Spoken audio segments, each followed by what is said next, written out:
Os investimentos agora, né, a gente tem um novo presidente, uma nova equipe econômica. Como é que ficam nossos investimentos e qual a sua opinião? Vamos falar especificamente do ministro da Fazenda, o Fernando Haddad. Na sua opinião, como é que fica daqui para frente os investimentos e o cenário econômico? Tem uma frase do Buffett que eu acho que ela é incrível, assim, dentro da sua simplicidade. Ele diz que o para-brisa é sempre muito mais opaco do que o espelho retrovisor. Então, quando alguém fala assim, nossa, e como fica agora a economia nos próximos 4 anos? É muito difícil saber, porque a gente está falando de previsões para um sistema que reage à previsão. Se você me perguntar sobre o tempo, por exemplo, o tempo não reage à previsão que uma pessoa faz. Se um meteorologista fala vai chover, ninguém muda o tempo para não chover só para sacanear o cara. Agora, se a gente começa a fazer previsões de que certas coisas acontecerão na economia, o governo é sensível às previsões e vai tomar providência para que aquele tipo de coisa não venha a acontecer. Então, eu não sei, né, como é que vai ficar para os próximos 4 anos, mas reduzindo o horizonte, já dá para a gente ter algumas premissas em mente. Então, eu discordo, por exemplo, de quando as pessoas falam que o dólar ele vai explodir nesse ano. Não acho que isso vai acontecer nem nesse ano, nem no próximo, porque a gente tem um presidente do Banco Central, que é o Roberto Campos Neto, que vai ficar mais 2 anos. Só depois que o Lula vai poder escolher um novo presidente para o Banco Central, mais alinhado em termos ideológicos, para fazer o que ele quer. Antes disso, isso não acontece. E aí, por conta dessa pecinha que a gente tem no Banco Central, já dá para ver alguma coisa do que deve se desenrolar, principalmente no ano de 2023 e parte de 2024. Que é o seguinte: se nós temos um presidente do Banco Central independente, ele só tem uma tarefa quanto à meta lá dentro. Ele não faz uma lista de metas que nem a gente. Ele só tem uma meta, a meta de inflação. E para colocar a inflação na meta, ele vai utilizar o instrumento que é a taxa de juros, a taxa base da economia, a nossa taxa Selic.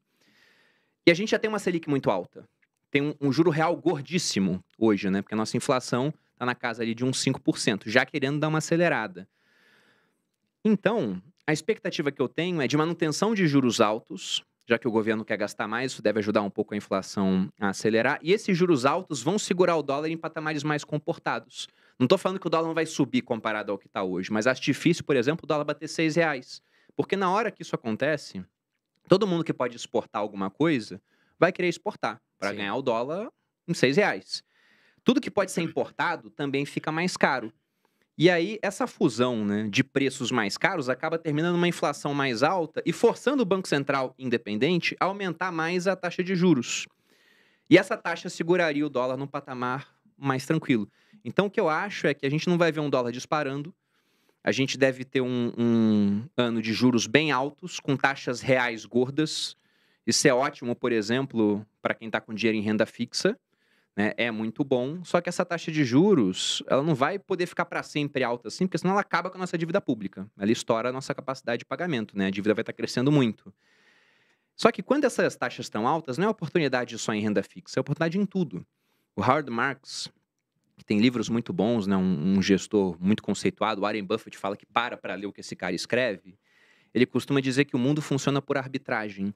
Então, muita gente gosta de juros baixos para ir para a bolsa nessa hora. Ele fala que, olha, a hora de estar na bolsa é antes, porque quando as taxas baixam, os preços sobem de uma vez e aí os retornos ficam comprimidos em ambas as partes. Quando as taxas sobem, os preços na bolsa baixam e os retornos ficam muito grandes em ambas as partes. Então, por mais que muita gente esteja querendo, sabe, abandonar investimento em renda variável no Brasil, pensando, não, esse governo vai acabar com bolsa de valores, eu acho que as expectativas estão tão pessimistas que os preços já estão muito baixos. Se a gente compara o mercado nacional com outros mercados, a gente é o mais barato dos emergentes, sendo que tem muito emergente em situação muito pior do que a gente. Sim. Então, por conta disso, se não for tão ruim quanto muita gente pensa, pode ser, sabe, só ruim, porque o pessoal pensa que vai ser péssimo. Se for só ruim, a bolsa tem que subir. Se for bom e a gente for surpreendido positivamente, tem que subir muito. Vai ter ação que vai dobrar de preço em coisa de um ano. Então, por mais que o resultado da eleição não tenha sido aquele que eu preferia, eu tô relativamente otimista com o Brasil para esse ano, tendo em vista a conjuntura internacional. Não quero dizer, né, nossa, estou tapando o sol com a peneira, não sei o quê, não. Eu acho muito mais que o Brasil ele virou a menina mais bonita da sala porque as outras pegaram cachumba e brigaram e perderam os dentes da frente.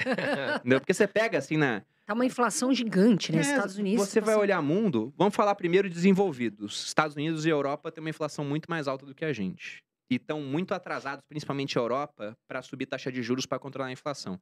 Sendo que a Europa tem um problema muito mais grave também. Porque aqui no Brasil, a gente está falando que se a taxa ficar muito alta, a gente continuar gastando mais do que arrecada, a dívida pública vai explodir alguma hora, passar de 100% do PIB. Na Europa já tem muitos países com mais de 100% do PIB de dívida. E era tranquilo enquanto a taxa estava em zero. Se a taxa começa a subir, e você tem um bloco lá muito heterogêneo, como a Alemanha, que é super responsável, mas tem outros países que não são assim, então começa a ficar um negócio meio esquisito. E além disso, parte da subida de preço que a gente viu na Europa é por conta da reflexo de pandemia ainda, aumento de oferta monetária, de dinheiro, mas também tem a questão energética. E subir taxa de juros não faz com que a Rússia libere 1 grama a mais de gás ou de petróleo para eles, né? Então, é um problema difícil de ser resolvido. Nos Estados Unidos é mais tranquilo. Eu acho que lá eles vão conseguir domar a inflação muito antes dos europeus, por exemplo. E que as taxas de juros vão começar a cair lá antes do restante do mundo. Agora, se você pega emergentes, você tem uma Rússia em guerra com a Ucrânia. Essa guerra não tem fim, né? Parece que não entra em acordo. Pode durar muito mais do que a gente pensa que vai durar. Basta pensar que quando os Estados Unidos invadiram o Iraque e o Afeganistão, muita gente falava que seria alguma coisa rápida, né? Poxa, Exato, o Vietnã rápido é muito longo. no Afeganistão ficou 20 anos. 2 trilhões de dólares gastos. E no Iraque tá até agora.